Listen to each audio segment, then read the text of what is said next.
what is your philosophy on website content? 400 words or so of surface level content, or 1,000 words or so with in-depth content? I've talked with people on both sides. Okay, I can give you the definitive answer in terms of what actually works and what your website copy should be.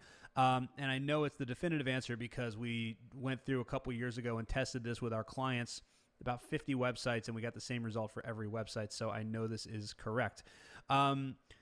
Okay, so in 2017, I believe it was, Google made a major change to their algorithm.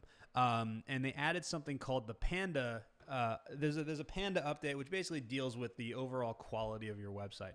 And one of the major things that Google considers about your website is going to be the actual website content.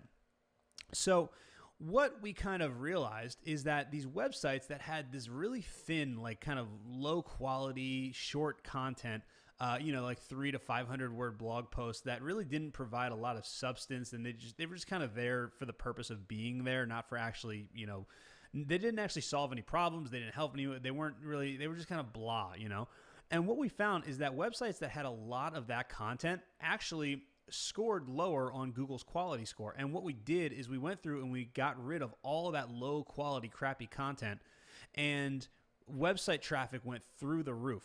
Like, it was crazy. So what we do now, because our blogging strategy for a long time was 3 blogs per week, and this is for our clients. We would do 3 blogs per week, and they would be like 300 to 500 word blog posts. And they were okay. I mean, they were what they were. They were mostly, the purpose of them was for search engine optimization. And for years, we were doing that. And it worked for a long time, and then until it didn't. And just like SEO, I mean, stuff we do today is probably not going to work in 2 years. So you're just always evolving. But what we did is we went through and we downloaded the Google Analytics data for our clients. And we looked at which blog posts over the last 3 months were getting organic traffic and which ones were not getting organic traffic. So what we're looking for here is, if it's not getting organic traffic, then it means that Google is not showing it for the search terms that we're trying to rank for. Because we were, when we did these, the blogs would basically be focused around a keyword that had a pretty decent search volume. And if we're not getting the traffic for that, then there's kind of no point to having the blog. So what we did is we took the blogs, and we did this for every single client. This was a huge project because it was about 50 clients. So what we did is the blogs that had traffic, we left alone.